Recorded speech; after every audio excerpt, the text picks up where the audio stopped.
মানুষের আছে যত বেশি তার চাই তত বেশি। শেখ সাদি রহিমাহুল্লাহ ইরানের বিখ্যাত কবি, বালাগাল উলা বিকামালিহি কাশাফাদ দুজা বিজামালিহি, এই কবিতা লিখে বিখ্যাত হয়েছিলেন। তো ওনার একটা সময়ে আর্থিক দৈন্যতা যাচ্ছিল, টাকা পয়সা ছিল না, ফলে পায়ে দেওয়ার মতো জুতা ছিল না। কি ছিল না?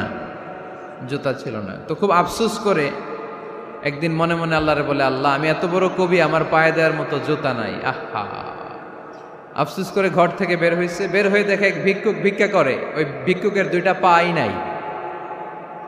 ভিক্ষুকের দুইটা, আর কবি সাহেবের কি নাই? জুতা নাই। কবি সাহেব যখন এই দৃশ্য দেখছে, হায় রে আমার তো পা আছে, এর তো পাই নাই, সেজদায় পড়ে গেল। আর আল্লাহরে বলে, আল্লাহ শুকর আলহামদুলিল্লাহ, বেশ ভালো আছি, আর কিছু লাগবে না। এজন্য শান্তি হচ্ছে শুকর আলহামদুলিল্লাহর ভিতরে। শান্তি কিসের ভিতরে? শুকর আলহামদুলিল্লাহর ভিতরে। এজন্য আওয়াজ করে পড়েন আলহামদুলিল্লাহ। আপনার চাহিদার কোনোদিন শেষ হবে না। দেখবেন যার পা নাই, সে পা দেখে আফসোস করে, ইস লোকটা হেঁটে যায়, কি সুন্দর যায়, আমি তো হাঁটতে পারি না, যদি হাঁটতে পারতাম, যদি দুইটা পা থাকতো। যার পা আছে সে সাইকেলওয়ালাদেরকে দেখে আফসোস করে, ইস আমার যদি একটা সাইকেল থাকতো তাহলে তার হাঁটা লাগতো না, সাইকেল দিয়ে বাজারে যেতাম। যার সাইকেল আছে সে আবার হুন্ডাওয়ালাদেরকে দেখে আফসোস করে, ইস একটা হুন্ডা যদি থাকতো তাহলে তো ভোঁ ভোঁ করা যাইতো না। হুন্ডাওয়ালার আফসোস আছে প্রাইভেট কারওয়ালাদের দেখে, তারা আফসোস করে, ইস আমার যদি একটা কার থাকতো তাহলে তো কার চালাইতে পারতাম। যাদের প্রাইভেট কার এদেরও আফসোস আছে, ইস আমার যদি একটা হেলিকপ্টার যদি থাকতো তাহলে তো উড়াল মারতে পারতাম, ঠিক কিনা? হেলিকপ্টারওয়ালাদেরও আফসোস আছে, আমার যদি একটা জেট প্লেন থাকতো, jet plane, private jet plane, prince Walid bin তালালের মতো 70% মেড অফ গোল্ড, তার একটা জেট প্লেন আছে, এটার 70% স্বর্ণ দিয়ে বানানো। তার মানে চাওয়ার কোনো শেষ আছে নাই। সুখ শান্তি যদি চান অলওয়েজ পড়বেন আলহামদুলিল্লাহ। কে পড়বেন? টাকা যার বেশি টেনশন তার বেশি। সাধারণত টাকা যার বেশি রোগ তার বেশি, টাকা যার বেশি শান্তি তার কম।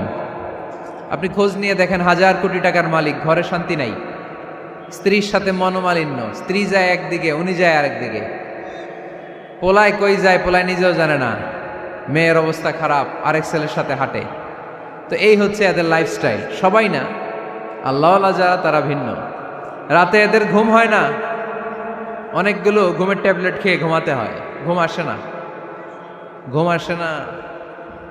কিন্তু রিক্সাওয়ালা, কুলিওয়ালা, দিনমজুর, এদের রোগ বালাই আছে? কথা বলেন। খাওয়ার সমস্যা আছে, ঘুমের সমস্যা আছে, শুইলেই ঘুম আসে, যেখানে রাইত ওইখানেই কাইত। ঘুমাইতে দেরি, নাক ডাকতে দেরি হয় না, ওর নাকের ডাকের আওয়াজে ট্রাকের ইঞ্জিনও ফেল।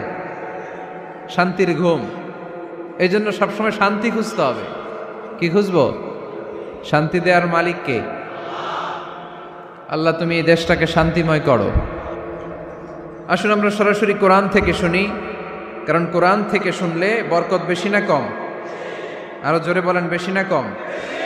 এটা এমন একটা কিতাব যে কিতাবে কোনো ভুল নাই। আছে? সন্দেহ আছে? সংশয় আছে? মুত্তাকিনদের জন্য এই বইটারে হেদায়েতের কিতাব করে নাজিল করলো কে? যালিকাল কিতাবু লা রাইবা ফি হুদাল লিল মুত্তাকিন। This is the book, the most authentic and original book in the world, whereof there is no doubt in it and a guidance to those who are muttaqin. এটা এমন বই যে বইয়ে কোনো ভুল নাই, কোনো সন্দেহ নাই, কোনো সংশয় নাই। মুত্তাকিনদের জন্য এই বইটারে হেদায়েতের কিতাব করে পাঠালো কে? আবার আল্লাহ বলেন, কিতাবুন আনজালনাহু ইলাইকা লিতুখরিজান নাসা মিনাজ-যুলুমাতি ইলান-নূর।